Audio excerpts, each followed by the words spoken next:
és o Alfa e o Ômega, Senhor, o princípio e o fim. Aleluia.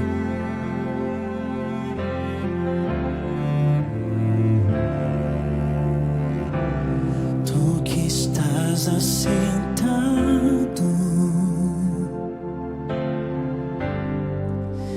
no trono,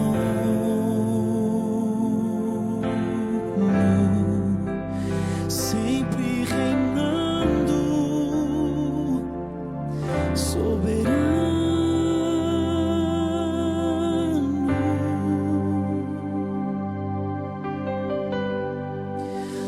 Anjos cantando, homens louvando,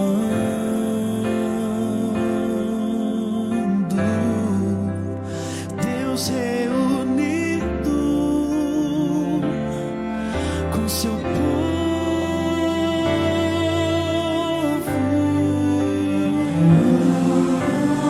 Alfa, Ômega, Cristo, Filho, vem, Senhor.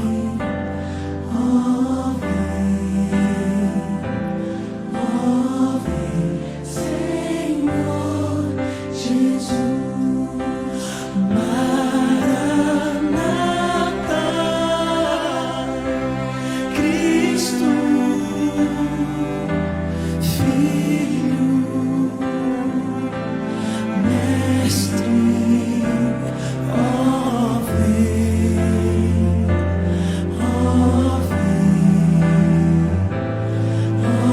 vem, Senhor Jesus.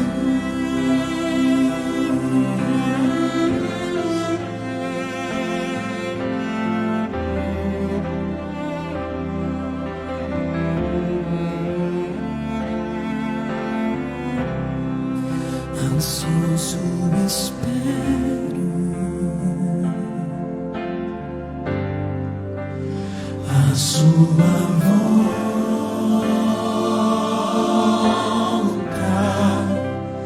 o grande dia em que tu virás. Então subiremos,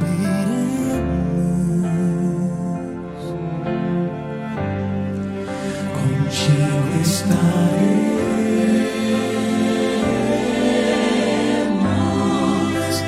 para todo sempre. Aleluia.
Bom dia.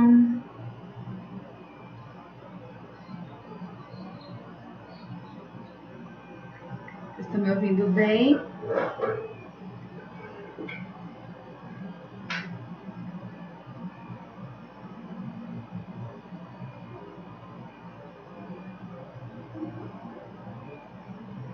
Vamos ver quem está online aqui. Vilminha, Edileuza, bom dia, Daiane, Cristina, Clara. Vocês estão me ouvindo? Vocês podem confirmar para mim?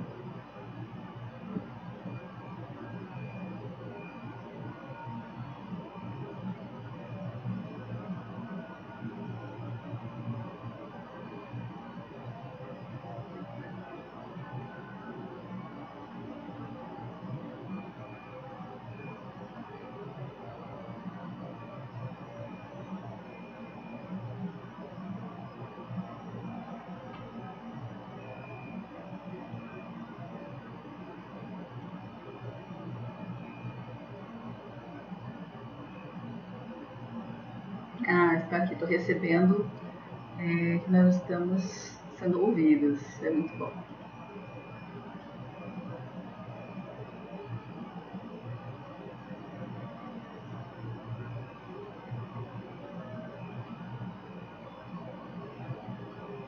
Bom dia, Zenilda. Bom dia, Zizi.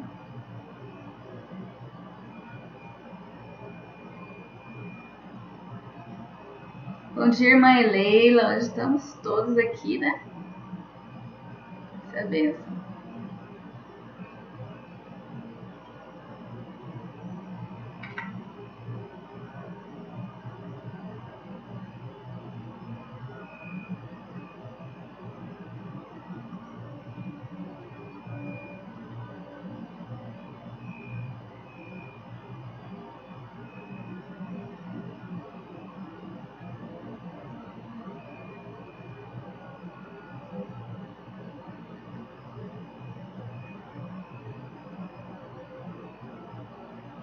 Esperar mais um pouquinho que os irmãos estão chegando, né? Ó, já tá entrando mais gente aqui. Hoje nós vamos começar, vamos continuar, na verdade, Marcos 13. E a gente vai entrar numa parte de princípio das dores e últimas coisas. E nós vamos ter uma sequência. Hoje nós vamos trabalhar até o versículo 13, 12, 13, alguma coisa assim. Porque é muito conteúdo, né? Não tem como a gente apertar tudo rapidinho para ficar mal dado, né? Vou desligar aqui um barulhinho que estou ouvindo aqui, com licença. Melhor.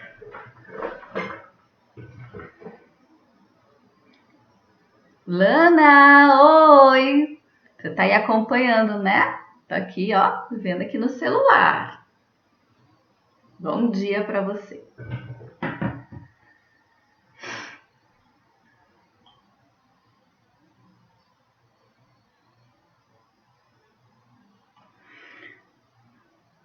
Bom, irmãos, então vamos começar aqui.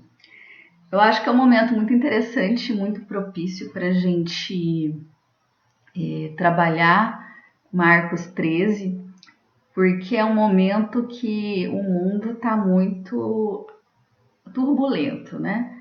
E dentro de tudo que está acontecendo, a gente escuta falar de muitas coisas que tem nesse relato de Marcos 13.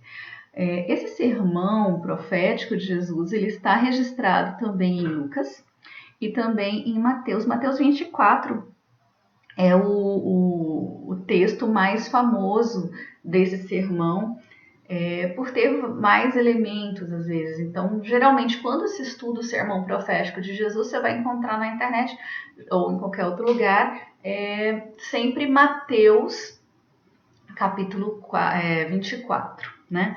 Mas nós estamos, para quem não pegou do começo, nós já estamos há praticamente 1 ano e meio, ou um ano e meio, estudando o Evangelho de Marcos, capítulo por capítulo.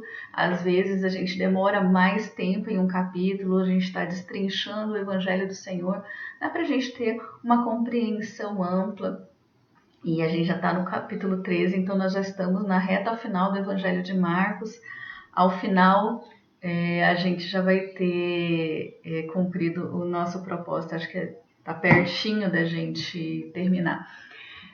Para a gente lembrar, nós estudamos todo o ministério de Jesus e nós já estamos na reta final. Jesus já veio para a Páscoa, onde ele vai ser morto, né? Então já está bem naquele finalzinho já. Bom dia, Luciana. Bom dia, irmão Wilson. Tô vendo vocês.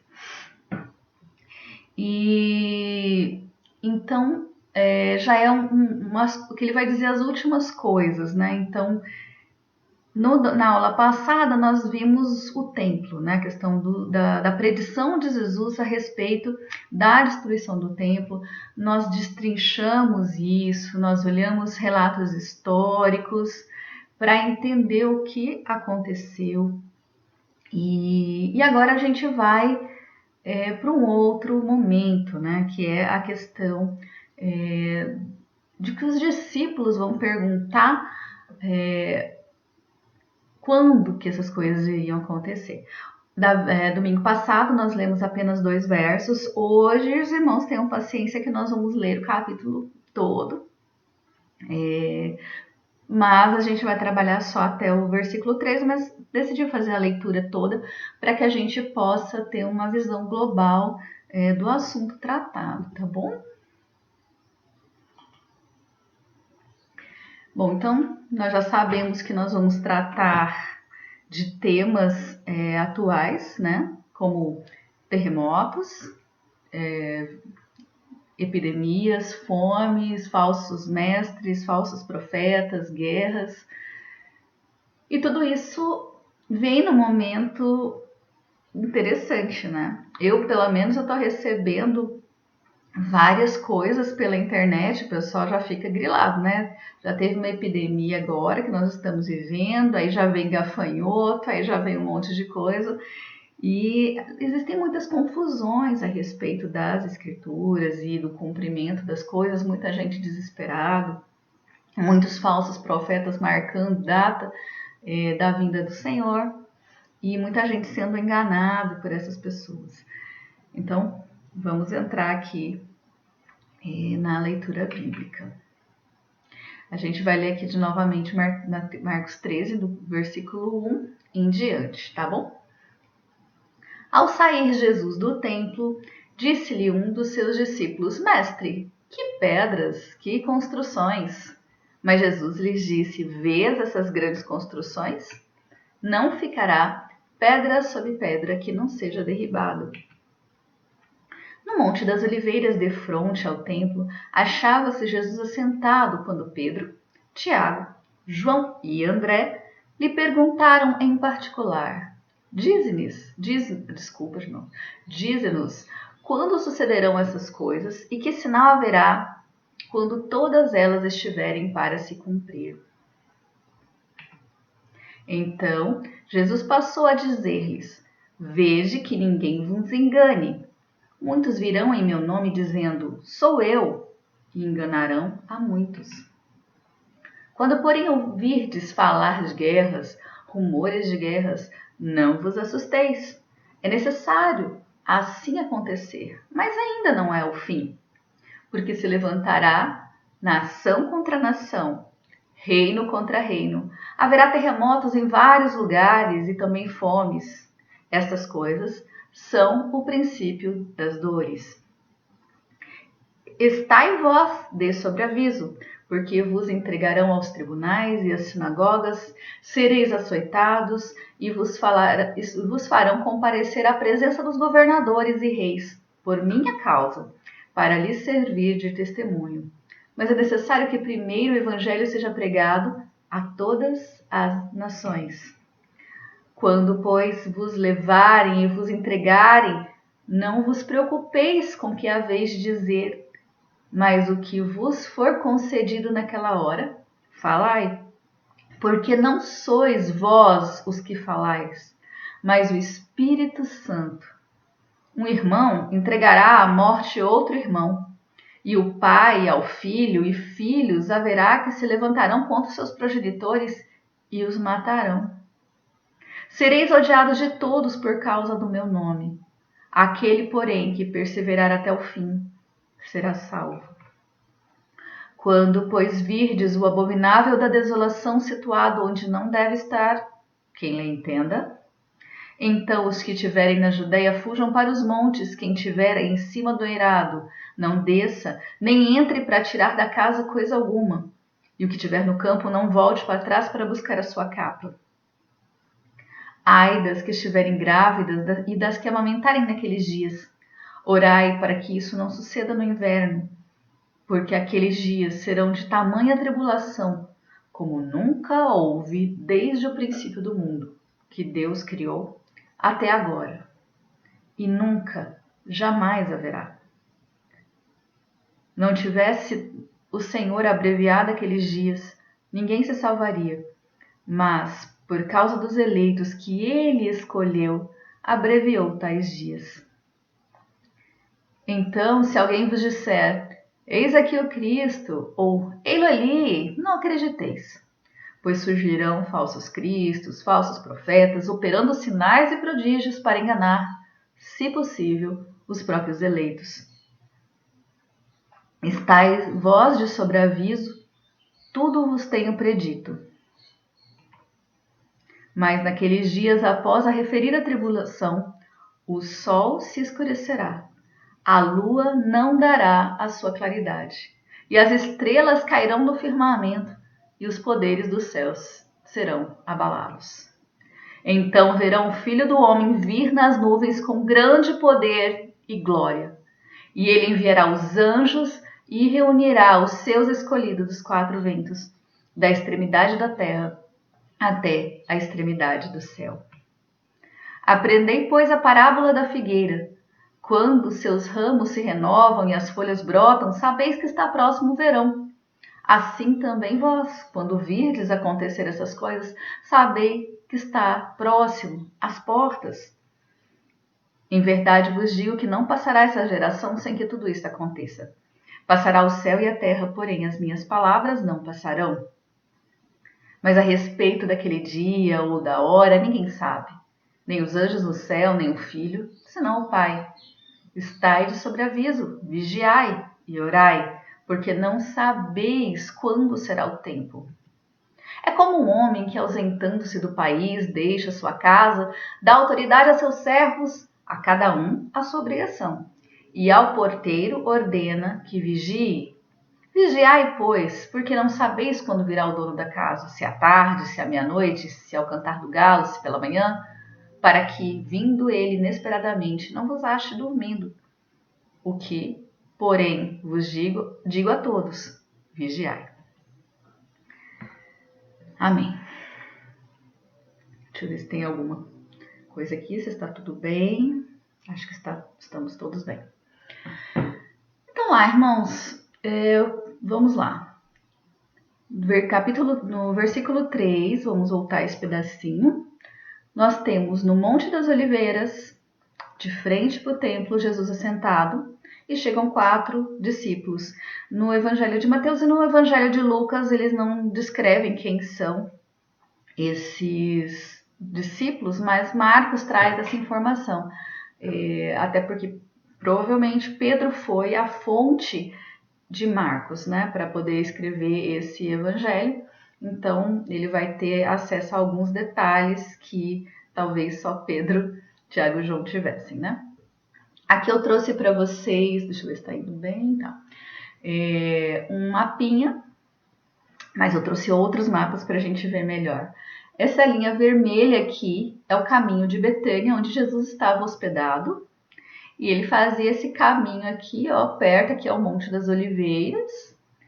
Descia aqui pelo Vale do Cedron e aqui é o templo.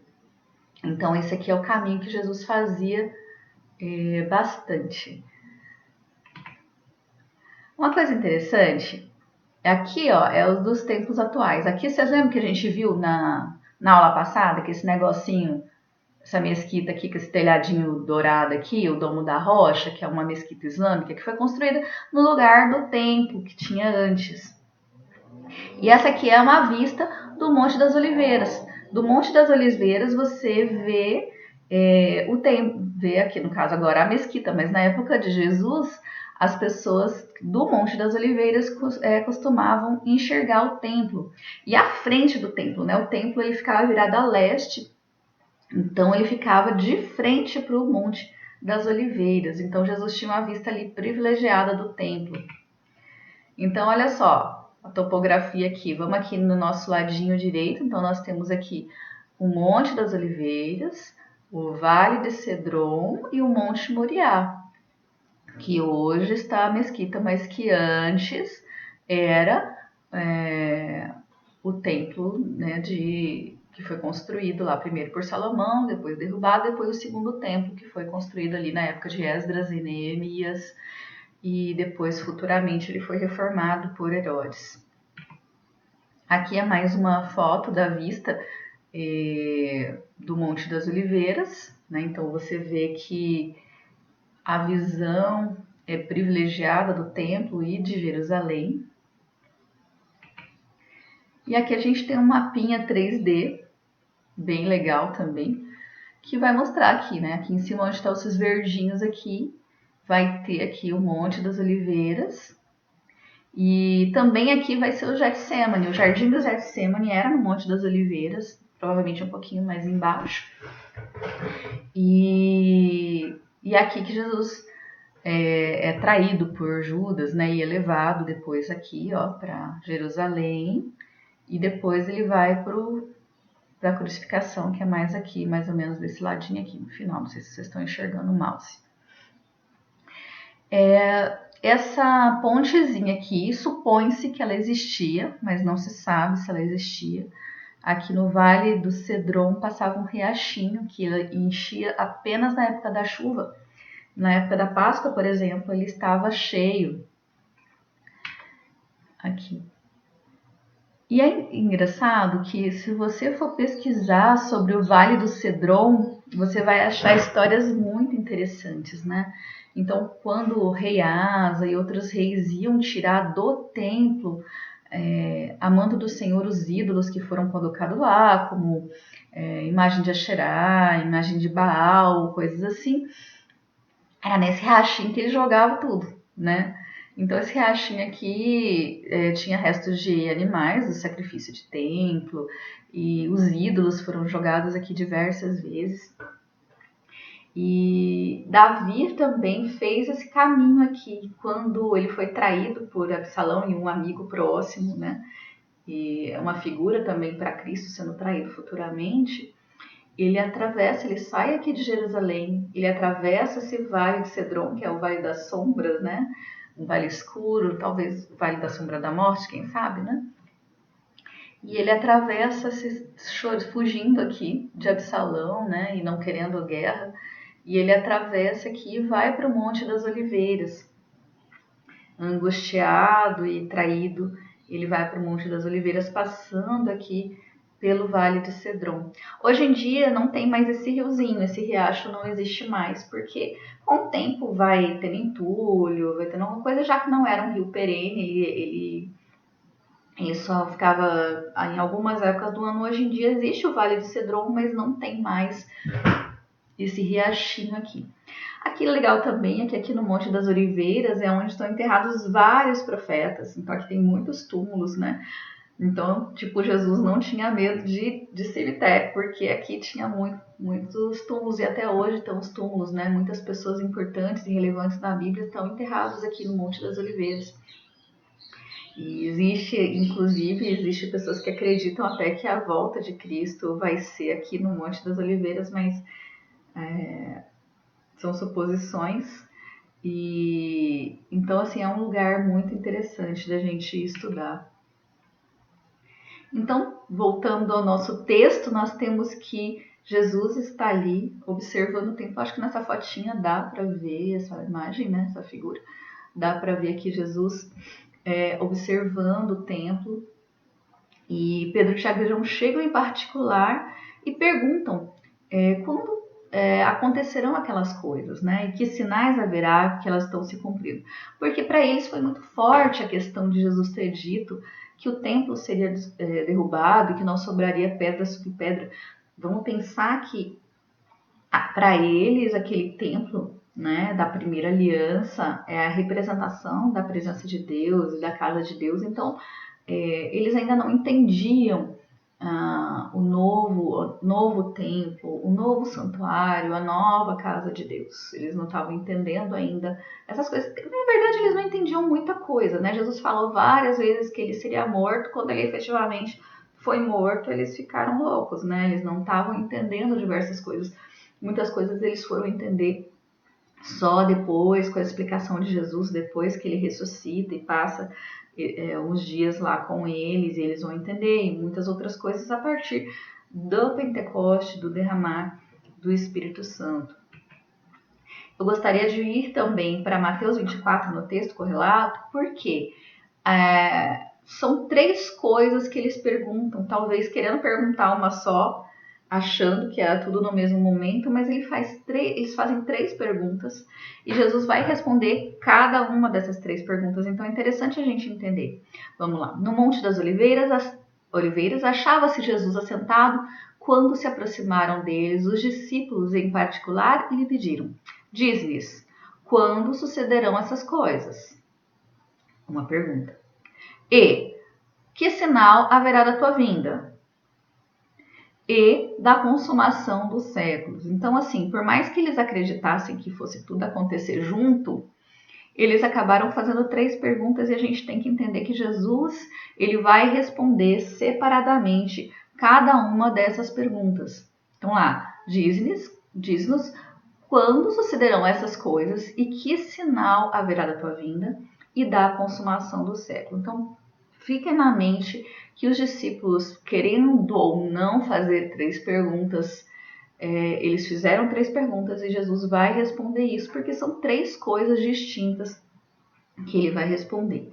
Algumas nós vamos tratar hoje, outras na próxima aula. Interessante falar que Jesus vai dizer sobre fomes, pestes e todas essas doenças e vai usar que isso são princípio das dores.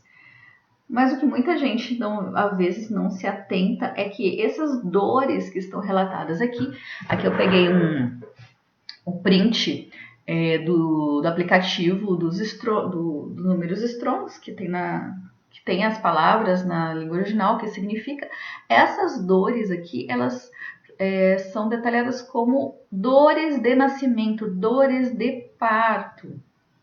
Então, não são qualquer dores, são dores tipo dores de parto. Então, a gente tem que entender um pouco o processo de parto, que hoje em dia a gente não tem muita noção. Primeiro, pelo excesso de cesarianas, e segundo, porque os partos normais, né, principalmente desde o início do século XX, eles são cheios de intervenções humanas, né? É soro disso, é soro daquilo, e rompe bolsa. Tem várias coisas que você descaracteriza um trabalho de parto. Então, o contato com essa ideia que se tinha na época de Jesus era o que nós imaginamos que seja isso hoje é outro, né? Então, nós vamos conversar um pouquinho sobre essas dores de parto, sobre as fases de parto, para que a gente possa entender como isso se aplica no texto, né? Porque foi a figura que Jesus usou, ele poderia ter usado outro tipo de termo e ele preferiu usar dores de trabalho de parto, tá? Então, nós temos aqui, primeiro eu coloquei aqui, ó, o momento da gestação, onde o embrião é formado, o corpo de uma criança é formado, existe esse período. E quando ela está pronta para nascer, você começa a ter essas fases aqui. Assim, aí. Tá aparecendo essa coisinha aqui que eu não gosto, não sei como que tira. Bom, saiu. Então tá. Então vamos pensar, né? Paulo, ele tem um momento que ele diz que sentia dores de parto pelos Gálatas, para que Cristo fosse formado.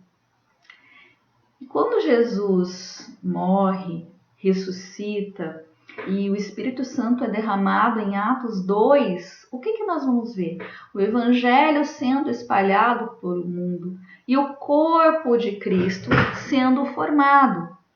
É como uma gestação, né? E como toda gestação, você vai ter incômodos do início ao fim. Quem é mulher aqui está mais privilegiada, né, no entendimento disso, porque sabe que a gente passa aperto do começo até o final. Mas existe uma etapa onde já está pronto, que os incômodos eles passam a ser diferentes. Então nós temos fase 1, pródromos, que são realmente o princípio dessas dores, fase latente, parto ativo, transição e expulsivo. Então lá, o que são os pródromos? Os pródromos é a fase que a mulher está com pouquíssima dilatação, ela sente contrações, sente o incômodo, mas é tudo irregular, uma hora vem, outra hora não vem, as contrações são chatas, mas são suportáveis. Tem mulher que fica nisso um mês, tem mulher que fica nisso 15 dias, tem mulher que fica nisso 4 horas. Então, é relativo de mulher para mulher, e quando ela está nisso, ela já está iniciando o seu processo de preparação do corpo para o parto, mas ela não está na fase ativa, ela não vai nascer amanhã, assim, agora, criança, né? Ela está sentindo as dores, mas não vai nascer agora. Depois vem a fase latente, ela está com um pouquinho mais de dilatação, mas antes de 4 centímetros, e aí as contrações já são um pouquinho mais fortes, mas elas ainda são irregulares. Então a mulher vai ter uma contração agora, outra daqui 5 minutos. Aí depois outra daqui 20. Aí depois outra daqui 1 minuto. Aí depois outra depois 15. Não tem padrão. E elas duram pouco também, uns 30 segundos. A dor é perfeitamente suportável. Tem mulher que vai no shopping nessa fase aqui, porque para ter a contraçãozinha e continua fazendo o que tem que fazer, trabalha ou... Né? Hoje não, porque a maior parte não, porque a pessoa já fica desesperada. Mas essa fase dá perfeitamente para você fazer algumas coisas. Não tem motivo de desespero nessa fase aqui. E depois você vai entrar efetivamente no trabalho de parto ativo, onde as contrações são mais fortes, elas já começam a ficar regulares, né? 7 em 7 minutos, 5 em 5 minutos. E com o tempo isso vai diminuindo, as contrações ficam cada vez mais fortes, o intervalo entre elas fica menor, né? E aí a gente tem essa fase aqui, que é uma subfase, que é a fase da transição, que ela ainda está dentro do parto ativo, mas é a fase que você está passando do parto ativo para o expulsivo, que é a fase das lágrimas. Aí a gente chora, aí a gente amarela e a gente acha que não vai dar conta, que tá tudo difícil demais, não vou dar conta. É essa fase aqui, que é mais ou menos quando você tá com 8, 9 de dilatação, ainda não tá nascendo a criança, mas quase tá perto.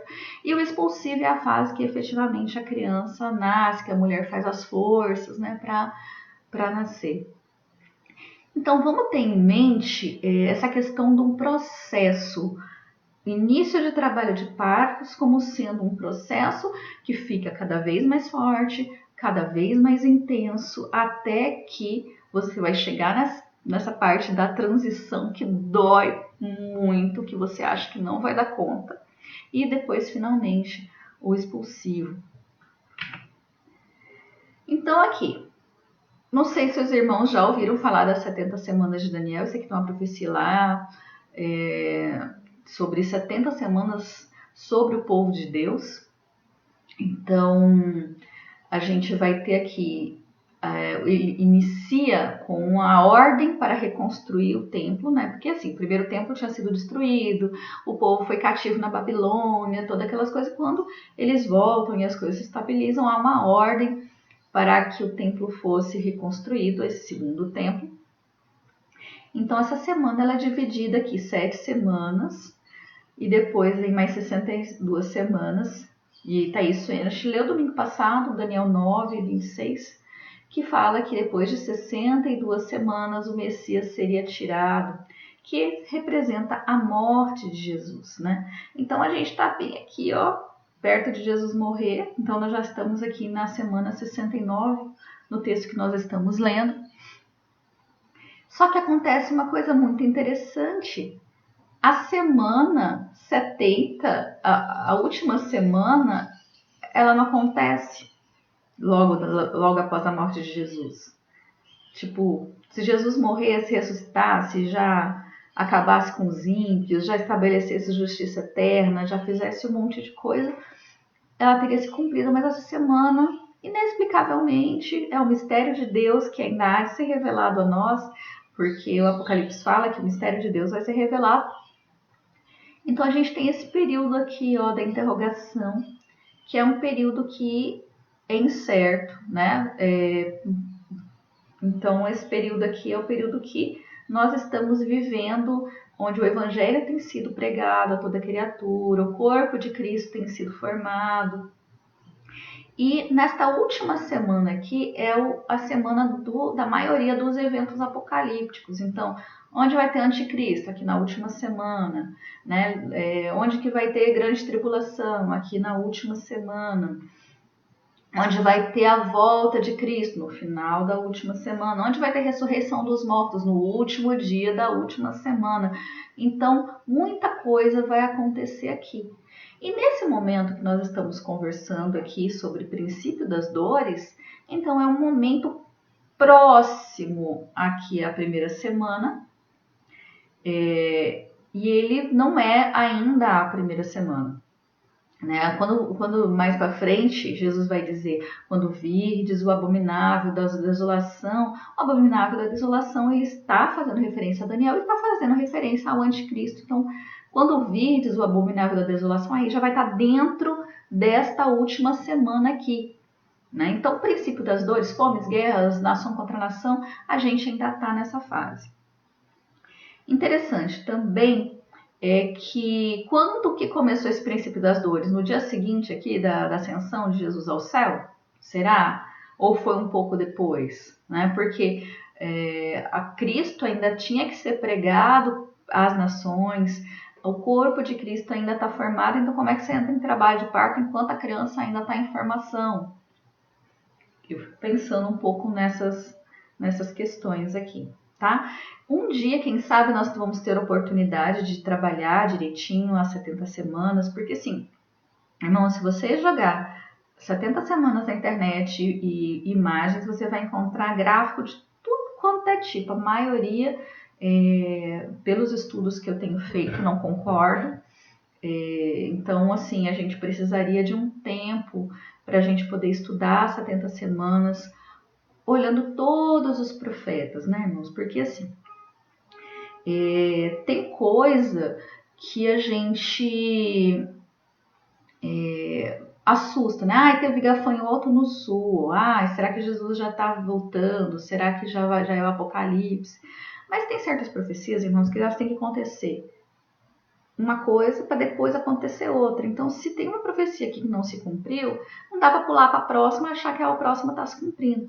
Tem profecias que elas precisam acontecer simultaneamente. Então, se não está acontecendo uma coisa que parece ser, mas a outra não está, então você já sabe que não está no momento daquilo. E tem outras profecias que elas precisa de uma antes para ela se cumprir. Então não dá para ficar pulando ou pegar. Tem gente na internet que pega a profecia, parece que recorta, assim, coloca dentro de um saco, mistura e vai tirando. As coisas estão todas fora de ordem, né? Então tem uma hora que a profecia X já se cumpriu, tem a hora que ela vai se cumprir. Aí tem a hora que eles colocam todos os cumprimentos para o início dessa semana aqui. E aí, cadê? Não sobrou profecia para o final. Então a gente tem que ter muita cautela no estudo da palavra, no estudo das profecias. Não dá para você estudar Apocalipse sem levar em consideração o sermão de Jesus, sem levar em consideração não só o livro de Daniel, mas Naum, Abacuque, Zacarias, todos esses livros, eles trazem revelações dos últimos dias e eles precisam ser alinhados, eles precisam ser colocados em conjunto, porque senão a sua interpretação vai ser equivocada, né? Você vai precisar entender os fundamentos da fé cristã, as promessas de Abraão, como elas nos alcançam. Você precisa entender Gálatas, quando ele vai dizer quem é a descendência de Abraão, como se torna a descendência de Abraão, para você entender quem é o povo de Daniel, que essas 70 semanas estão determinadas sobre ele, porque se você desconecta essas coisas, você pode fazer um julgamento errado, e é muito fácil disso acontecer. Então vamos ao primeiro sinal a respeito do princípio das dores. Então Jesus passou a lhes dizer: vede que ninguém vos engane. Muitos virão em meu nome dizendo: sou eu, e enganarão a muitos. Então o primeiro ponto que Jesus vai dizer é que existirão os enganadores. João vai falar sobre os falsos cristos, falsos profetas. Judas, no livro de Judas, vai falar a mesma coisa. Então é um ponto muito relevante que a gente tem que prestar atenção, é que vai ter muito engano. Vai ter muita gente dizendo que teve voz do céu, que teve revelação, né? Tem um aí que já tá a terceira vez que marca a volta de Cristo. Foi agora, a última foi, sei lá, foi mês passado, foi abril, foi maio? Acho que foi maio a última vez que ele marcou a data da volta de Jesus. Ele tem lá 300 seguidores e os seguidores continuam. Falhou, mas vamos ter fé que a próxima vai, né? Ontem também eu vi um cara acho que da Inglaterra, falando que ele é o segundo Messias, sabe, assim, né? Aquele aqui no Brasil mesmo tem o Henrique Cristo, que tem um monte de gente que segue ele, né? Que é uma figura até, como é que vamos dizer, caricata, né? O jeito que ele se veste, o jeito que ele coloca e tal. E o povo tá seguindo. Imagina se vier alguém com sinais, prodígios, falando, né? Como se fosse de Deus. Você vê que os lobos em pés de cordeiro, eles não vão se apresentar como o capeta de Rabi Chifre, né? Eles vão trazer uma palavra que vai ser uma palavra boa, uma palavra gostosa. Ele vai falar do nome de Deus, ele vai falar em Deus e colocando distorções ali no meio. Por isso nós temos que ter o entendimento da palavra, por isso que nós temos que ter a base formada para que no meio de alguma mensagem de Deus bonitinha, você consiga entender aqueles pontos que estão sendo colocados erroneamente para te levar ao engano. Você vai ver que a questão dos falsos profetas, falsos mestres, não demorou a acontecer. Você vai ver Paulo falando várias e várias vezes. Por exemplo, em Coríntios, ele vai ter que afirmar a questão da doutrina da ressurreição, porque o pessoal estava dizendo que não vai ter ressurreição, coisa nenhuma. E ele fala assim: se Jesus não ressuscitou, é vã a nossa fé, porque a promessa é que nós seremos ressuscitados em carne no último dia. Nós vamos ressuscitar, irmãos. Então não é só a nossa alma penada no céu, não. A gente vai ressuscitar, ter um corpo novo, um corpo glorificado. Essa é a promessa, né? Então, tinha gente ensinando que não teve ressurreição. Quando você vai nos Tessalonicenses, Paulo vai acalmar os Tessalonicenses dizendo que, olha, vamos lembrar do que foi ensinado, porque o pessoal estava desesperado, porque eles estavam tendo uma perseguição muito grande, eles achavam que o dia do Senhor já tinha chegado e já tinha acontecido as coisas, eles estavam lá no negócio. E aí ele vai te lembrar, olha, existem coisas que precisam acontecer. Então, se alguém vier dizer que já chegou o dia do Senhor, não chegou, calma. Então, você vai ver que isso vai acontecer. E existe um monte de enganos também que tem no dia de hoje. Tem gente que fala que tudo isso aqui de Mateus 24, de Marcos 13, já se cumpriu tudo no ano 70. Jesus até já voltou e a ressurreição, na verdade, é espiritual.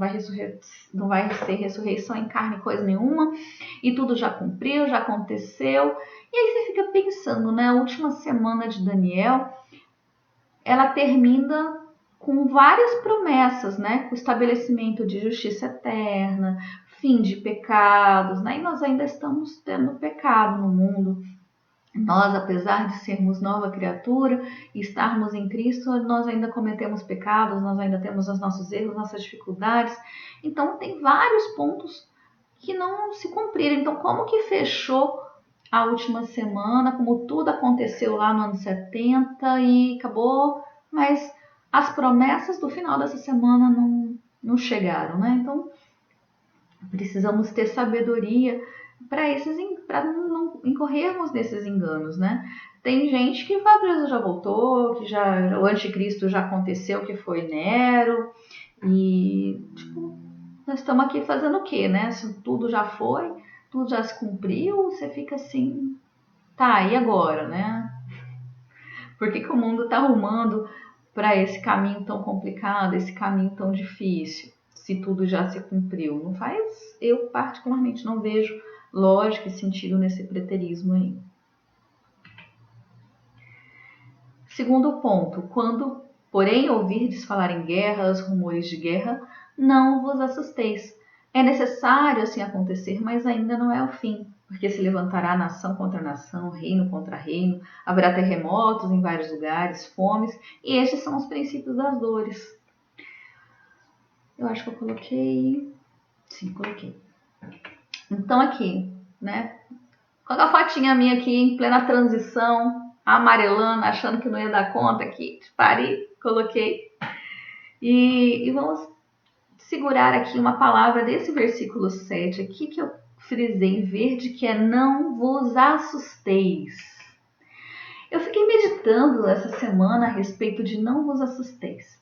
Porque assim, guerra sempre teve, desde antes de Jesus. Sempre teve.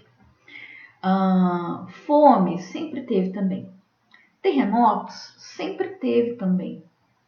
Por que raios os discípulos ou os cristãos que vieram depois, que estavam representados naqueles discípulos de Cristo, se assustariam com esses sinais? Eu fiquei pensando, por que Jesus falou uma coisa dessa? Não vos assusteis. Certo? Porque se desde que o mundo é mundo tem guerra, se desde que o mundo é mundo tem fome, tipo, na própria história de Israel, imagina assírios vindo para cima do reino do norte, babilônicos vindo para cima do reino do sul.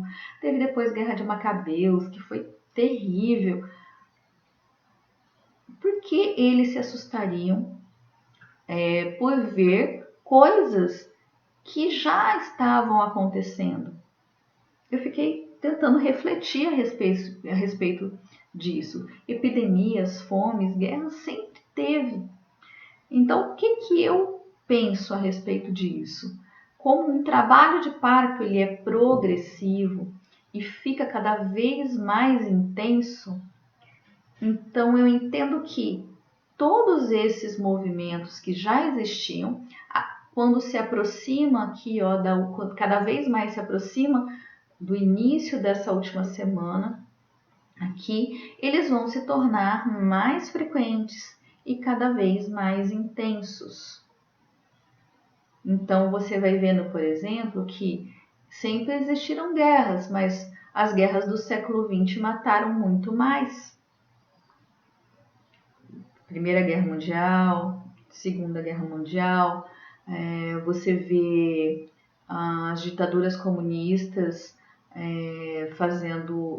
matando milhões de pessoas no início do século XX. Você vê Hitler fazendo aquele genocídio, aquelas coisas todas, né? Então você vê que sim, está havendo uma intensificação. A questão dos terremotos, eu entendo que talvez os terremotos também se tornem cada vez mais fortes, cada vez mais frequentes, mas eu não consegui nenhuma informação segura se estão aumentando ou não os casos de terremotos. E epidemias, né, os últimos séculos nós tivemos vários casos assim. Nós estamos no meio de uma pandemia que ainda não chega aos pés das pandemias do passado, né, que tipo uma peste negra que matou metade da população da Europa, por exemplo, né, não morreu metade da população da Europa com o coronavírus, então ainda não é uma intensificação tão forte assim. Então assim, não vamos fechar o assunto nessa parte, mas uma reflexão. Por que nós não devemos nos assustar com essas coisas, né? E também tem a questão de que a gente precisa alinhar as profecias, né? Então não é porque acontece uma coisa que lembra uma passagem do Apocalipse que você vai achar que está tudo já se cumprindo e você precisa ficar desesperado. Versículo 9: Estai vós de sobreaviso, porque vos entregarão aos tribunais e às sinagogas. Sereis açoitados, e vos farão comparecer à presença de governadores e reis por minha causa, para lhes servir de testemunho. Mas é preciso que primeiro o evangelho seja pregado a todas as nações. Essa parte aqui de entregarão a tribunais e sinagogas, essa parte aconteceu. Você vai olhar em Atos dos Apóstolos, várias situações em que, por exemplo, Estevão foi levado à sinagoga e foi questionado, e ele, com a autoridade de Deus, ele fala.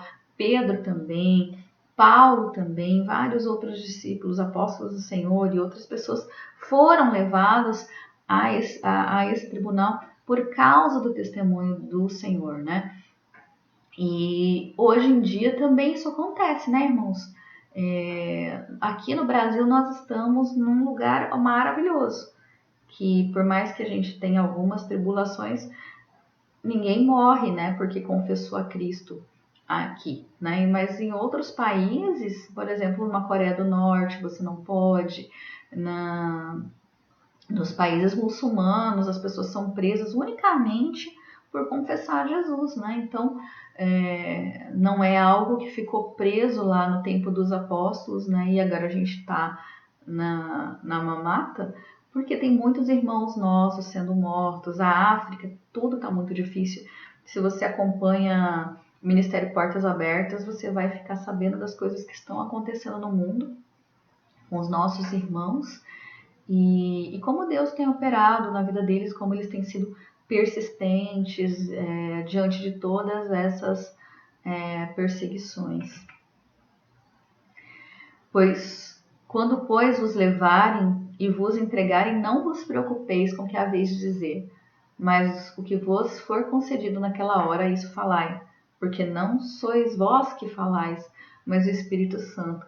Isso aqui é muito legal, né, irmãos? Porque depois que houve a derramada do Espírito Santo, no episódio de Atos 2, eles foram revestidos de uma grande autoridade do Espírito Santo, e a Bíblia mesmo fala, quando a gente leu no domingo passado, Atos 4, vai falar, Pedro cheio do Espírito Santo, e aí vai dizer o que ele falou diante desse sinédrio, diante dessas autoridades todas, né? Porque Cristo, irmãos, não como é que vamos dizer, irresponsável, né? De pegar um pecador fraco e tudo, que está ali um discípulo tentando, e já colocar ele para ele tentar resistir a tudo isso pelas próprias forças, né? Mas nós temos o Espírito Santo que vai nos fazer lembrar, que nos vai dar a palavra, que nos vai dar até a capacidade de resistir. Tem muita gente preocupada com a grande tribulação, preocupado com as perseguições, porque fica pensando na própria força. Pela nossa força, irmão, a gente não consegue nada.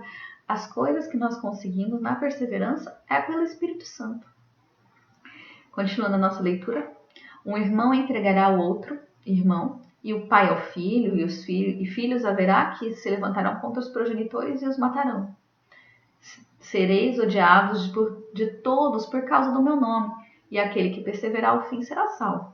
Essa é uma outra situação que, por enquanto, no Brasil a gente está livre disso.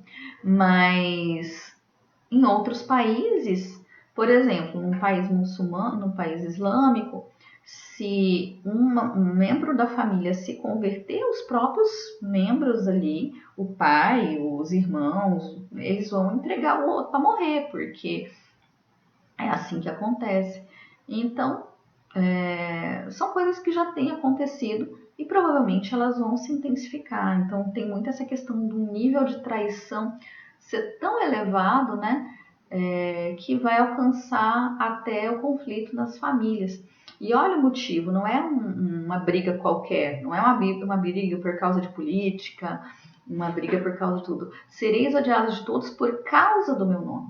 Essa é a razão. dessas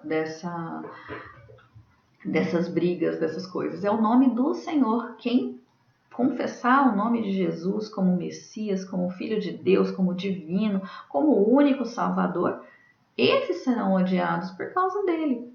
Esse é o motivo desse ódio de um irmão entregando o outro, e também porque vão ser levadas às autoridades, é pelo nome de Jesus. Então vamos aqui, irmãos, voltar naquilo que eu estava falando. Vamos pegar o exemplo de Pedro. Aqui nós temos uma imagem que representa Pedro negando Jesus. Olha a situação. Pedro viu todos os milagres de Jesus. Andou com Jesus. Pedro estava presente no Monte da Transfiguração. Gente, o Monte da Transfiguração, lá ele viu, teve aquela visão gloriosa, teve aquela experiência maravilhosa. Pedro que andou sobre a água, Pedro que participou de tantas coisas. Naquele momento ele temeu pela sua vida, negou o Senhor para um monte de umas pessoas que estavam lá, né? E olha a fraqueza que Pedro demonstra ali. Mas após Atos, após o Espírito Santo ser derramado ali, cumprindo parte da profecia de Joel, depois Pedro, diante do Sinédrio, ele vai com autoridade confessar Cristo. Antes ele estava aqui, ó, com medinho de umas mulheres aqui, ó. Aqui é as mulheres que estão falando, você não é, você estava com ele também, né? E ele nega Jesus, não para autoridades, ele nega para pessoas comuns. E depois ele é revestido pelo Espírito Santo e ele confessa Cristo com autoridade diante de todos, os principais. Então você vê, irmãos, que quem capacita é o Senhor. Quem nos dá autoridade e nos dá força para essa persistência é o Senhor. E foi assim, ó, aqui é uma representação dos cristãos do primeiro século nas arenas de Roma, perseguidos. E a gente vê relatos que tinham pessoas que viam esses testemunhos dessas pessoas ali embaixo, orando, cantando, prestes a morrer pelo nome do Senhor. Tinha pessoas que se convertiam ali em cima, ó, e descia para morrer junto. Hoje aqui é uma figura que ficou famosa na internet do pessoal do Estado Islâmico matando os cristãos, né? Essas pessoas de laranja aqui foram mortos. E ainda nos dias de hoje, por mais que pareça que tá tudo muito fraquinho, a gente não vê aquelas coisas maravilhosas que estão relatadas em Atos dos Apóstolos, né? Acontecendo hoje, mas o Espírito Santo ainda fortalece muitas e muitas pessoas para que elas possam perseverar até o fim. E vira e mexe a gente encontra um relato, outro. Esses dias eu mandei no grupo um vídeo, né, de um pastor, eu acho, que trabalha com essa questão, e ele estava falando de um casal que estava pedindo oração para o filho, e o menino de 16 anos estava preso e sendo torturado todos os dias há 1 ano. E esse pastor ficou muito preocupado e muito ansioso com isso. E depois os pais falaram que o menino não desistiu de pregar o evangelho, que já tinha convertido, era muita gente na cadeia. E um menino de 16 anos, né? Então, é Deus que fortalece. Atos 7, a irmã Mariana até colocou aqui, né? Que é Estevão, né? Vai falar sobre Estevão falando lá com as pessoas. E nesse versículo 55 a 57 fala, mas Estevão, cheio do Espírito Santo, fitou os olhos no céu e viu a glória de Deus e Jesus que estavam à direita e disse, eis que vejo os céus abertos e o Filho do Homem em pé à destra de Deus. Eles, porém, clamando em alta voz, tamparam os ouvidos e unânimes arremeteram contra ele. Irmãos, eu fico pensando aqui, a gente tem tanto medo de perseguição, tanto medo das coisas, mas você acha, irmãos, que Estevão, cheio do Espírito Santo, de uma maneira que talvez nós nem podemos imaginar, tendo a visão do céu aberto, tendo a visão de Jesus, a destra de Deus para receber, você acha que ele trocaria tudo isso para morrer com 80 anos de câncer? Ou então de infarto?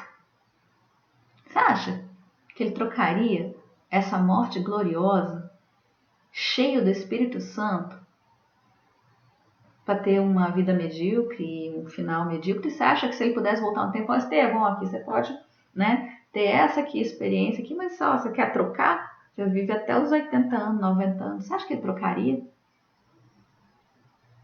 Será que ele trocaria? Irmãos, nós que não tivemos a experiência que eles tivemos, quando tem alguém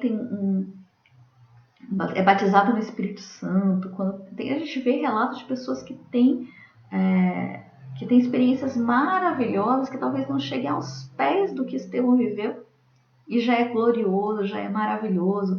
Tem pessoa que fica, né, muito tempo fora de si, né, em êxtase com o Espírito Santo. Você imagina esse povo aqui? Você imagina isso? Então, quando você vai pensar nas perseguições e nas coisas, irmãos, existe profecias a respeito de tribulações, de angústias, de perseguição, mas, irmãos, existe também profecias a respeito de um grande derramar do Espírito Santo nos últimos dias, com sinais e prodígios que nem Jesus fez. Então, o que é a perseguição, o que é as dificuldades da vida em relação à possibilidade de você viver um derramar, um avivamento, um derramar do Espírito Santo, talvez na mesma proporção de Atos dos Apóstolos, talvez mais. Pedro fala do cumprimento de Joel, mas se você for ler o livro de Joel, na parte da profecia, tem detalhes ali que não aconteceram em Atos dos Apóstolos. A profecia está em aberto. A gente vira e mexe, a gente estuda as festas, né, que Jesus cumpriu a Páscoa, ressuscitou no Ázimos, e no dia de Pentecostes aconteceu aquela descida do Espírito Santo, e há uma pausa aqui, ó. E ainda existem outras festas para se cumprir, mas nem tudo foi concluído ali também em Pentecostes, ainda tem mais derramar, existem profecias a respeito desse avivamento, desse derramar do Espírito Santo. Então, irmãos, não pensa que vai ser você carnalzão, sabe?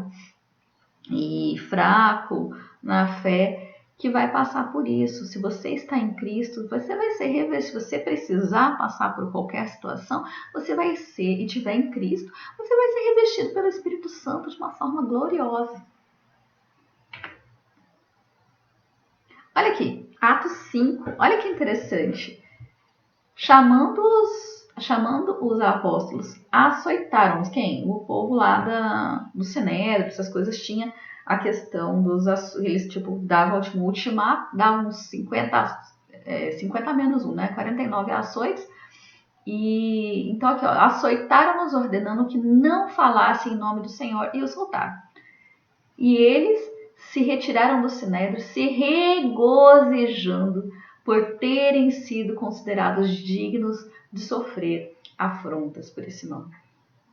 Então, se antes nós tínhamos discípulos assustados e com medo, depois que o Espírito Santo é derramado, eles ficam felizes por serem dignos de sofrer afrontas pelo nome de Jesus. Eles saíram lá tudo machucado, tudo gualepado de açoite, regozijando-se nisso, né? Tem um texto que eu não coloquei, aí eu coloquei na Bíblia, que é 1 Pedro 4, versículo 12. Amados, não estranheis o fogo ardente que surge no meio de vós, destinado a provar-vos. Se alguma coisa extraordinária vos estivesse como se alguma coisa extraordinária estivesse acontecendo. Pelo contrário, alegrai-vos na medida em que sois coparticipantes dos sofrimentos de Cristo, para que também, na revelação da sua glória, vos alegreis exultando. Se pelo nome se pelo nome de Cristo sois injuriados, bem-aventurados sois. Se pelo nome de Jesus fores injuriados, bem-aventurados sois. porque sobre vós repousa o Espírito da glória de Deus. Não sofra, porém, nenhum de vós como assassinos, ladrões ou malfeitores, ou como quem intromete negócios de outros. Mas se sofrer como cristão, não se envergonhe disso, antes glorifique a Deus com este nome. Então, Pedro aqui, ele está falando para você, se você sofrer pelo nome de Jesus, se regozije, fica feliz, porque você pode ser co-participante do sofrimento de Cristo. Essa é a mensagem dos apóstolos para nós, né? Então, se nós vivemos a bênção ou não de estarmos num país em que essas coisas não acontecem, nós não estamos sendo chamados a isso, né? Mas muitos irmãos estão. E a gente não sabe que reviravolta pode dar no mundo em 10 anos, 5 anos, a gente não sabe. Tudo está tão diferente, né, irmãos? As coisas mudam tão rápido. Mas se um dia nós formos chamados a isso, a gente não pode ser cristãozinho Nutella, né?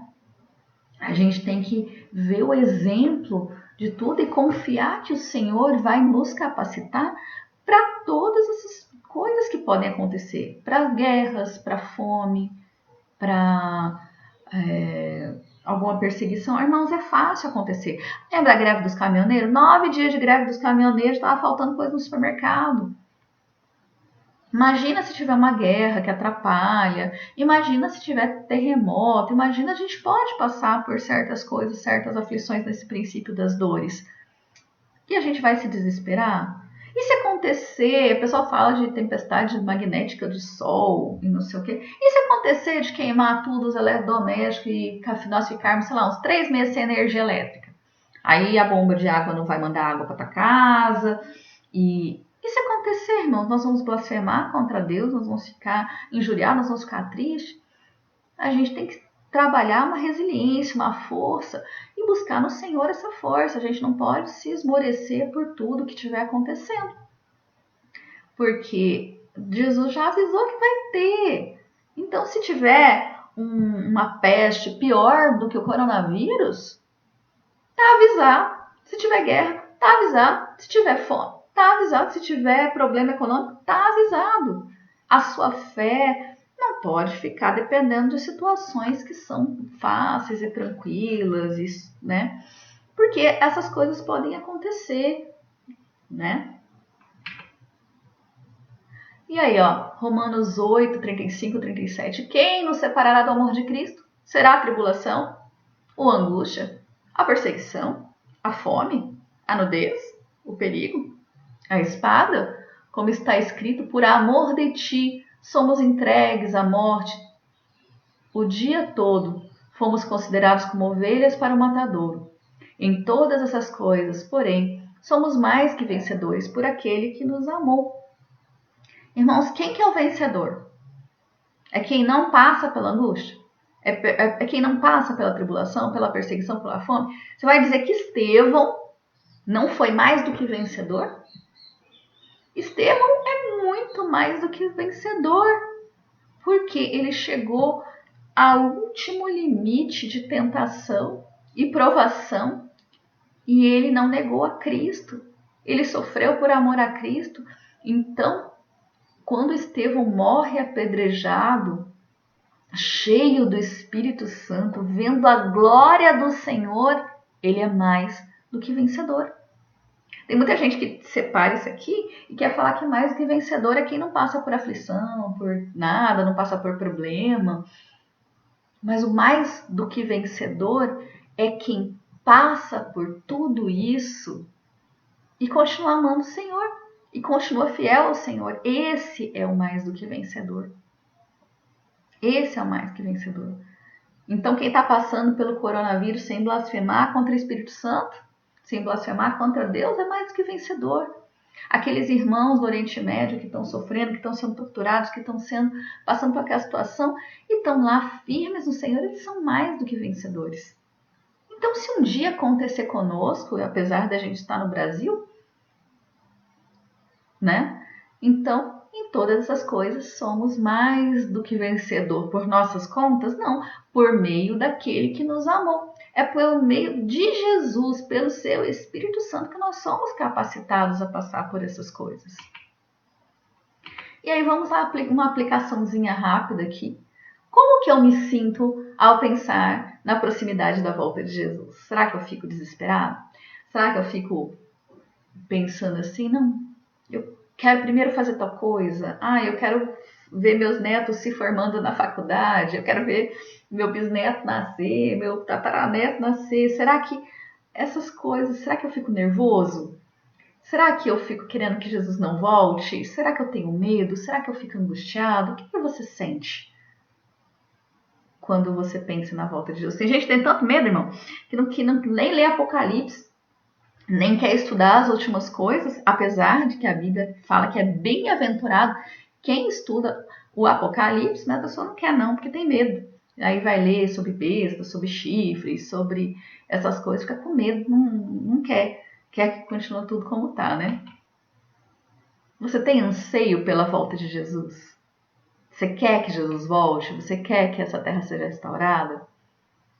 Talvez quem não queira que isso aconteça, talvez é porque não sabe o que acompanha, não estudou o que acompanha a volta de Cristo, o que acompanha tudo isso, né? Talvez não sabe as bênçãos que vão vir com a volta de Jesus.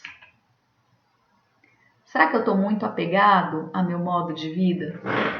Se você, irmãos, foi chamado não para morrer, não para ser torturado, mas se pela causa do Senhor você precisar abrir mão de energia elétrica, se você for obrigado a abrir mão de celular, de computador, de tecnologia, e se pelo nome de Jesus, não, você não vai morrer, você não vai ser torturado nem nada, mas você vai ter que pegar água no poço, plantar a própria comida, né?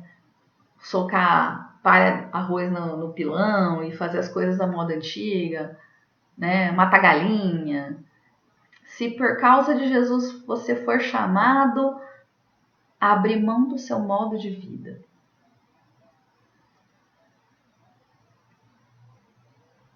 será que você está disposto? Será que você não está muito apegado a seu modo de vida, aos nossos confortos, né? Nunca a vida foi tão confortável como agora, né? A gente anda de carro, vai daqui ali, a gente não tem que andar longas distâncias a pé, a gente viaja de avião, a gente vai para férias na praia. Se não vai para praia, vai pelo menos ali para Santo Antônio, né? A gente tem uma série de coisas, né? A gente tem ventilador, muitos têm ar-condicionado. Máquina de lavar roupa, quem é que lava a mão? Ou quem que lava a roupa hoje na mão, igual antes? Ninguém lava a roupa na mão, não.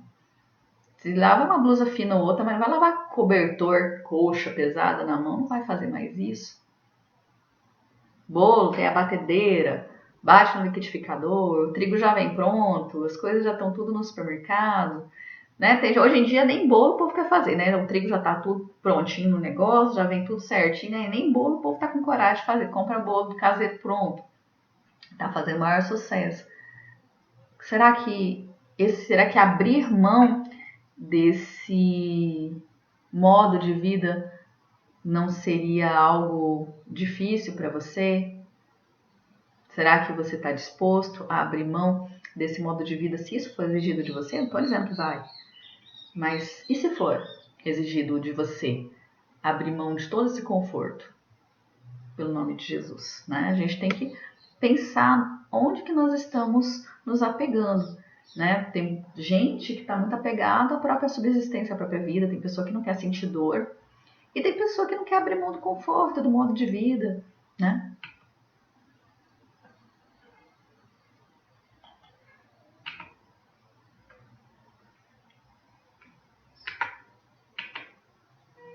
Eu queria saber se... Vamos ver os comentários aqui. O irmão Wilson comenta: em tudo dai graças, porque esta é a vontade de Deus em Cristo Jesus para convosco. 1 Tessalonicenses 5, 18. Irmã Inês diz: se Jesus estiver comigo, eu consigo. É isso mesmo, irmã. a força, quem dá para todas essas coisas é o Senhor Jesus.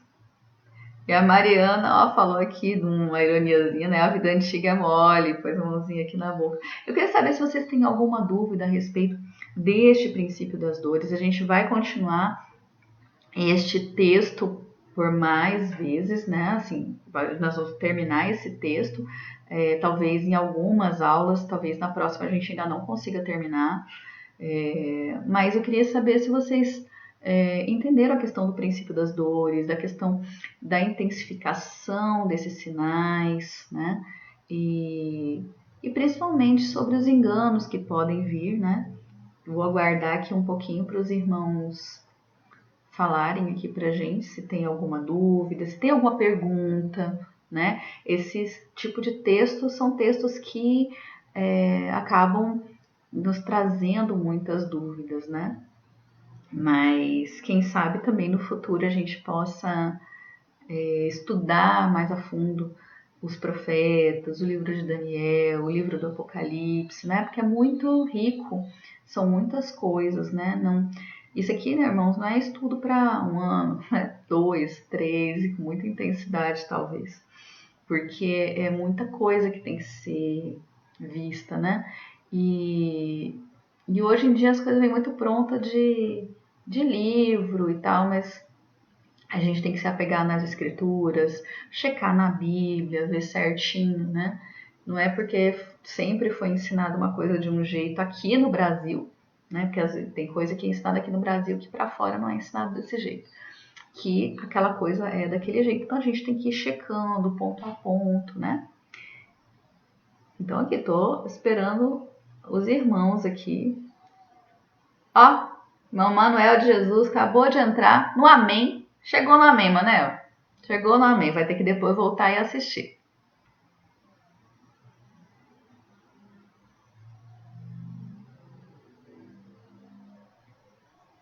Bom, me parece que os irmãos não têm dúvidas ou vão segurar as dúvidas para a próxima, né? Irmãos, eu abri o canal, o grupo do WhatsApp da Escola Bíblica, que só os administradores mandam mensagens, eu deixei ele aberto por 24 horas para que vocês possam enviar perguntas, tá? Algumas perguntas, se for desta aula, a gente já responde, mas se for de partes mais para frente, a gente aproveita essas perguntas para respondê-las nas próximas aulas, tá bom?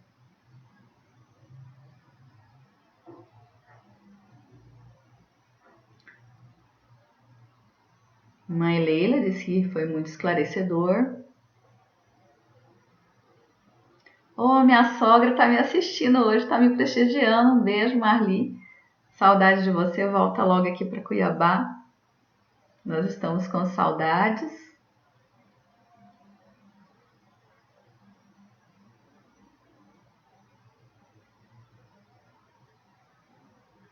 Então tá, irmãos, nós vamos encerrar.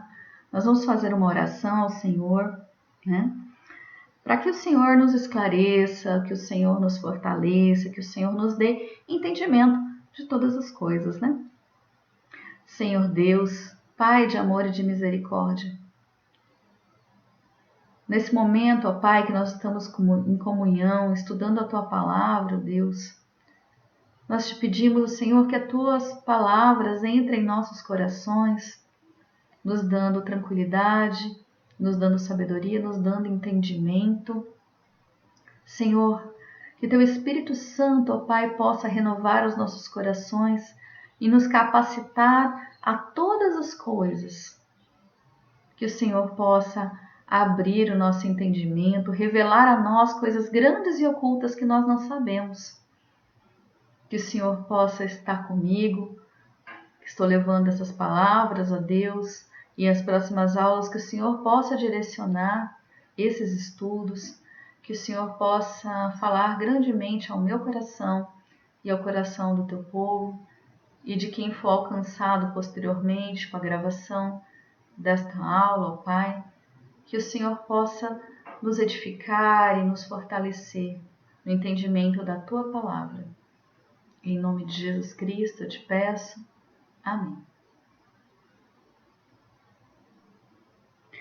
Irmãos, lembrando que hoje o culto vai ser mais cedo, tá? Normalmente nossos cultos online têm sido transmitidos às 19 horas, mas por conta do toque de recolher, por causa da quarentena, não daria tempo dos irmãos que vão ao culto presencial estarem em casa às 8 da noite. Então o culto vai ser às 18 horas. Então você fica atento, marca no seu celular, porque quando a gente muda um pouquinho a rotina, né, os irmãos podem esquecer. Então os irmãos já se programam aí para o culto online às 18 horas, os que não forem participar do culto presencial, amém?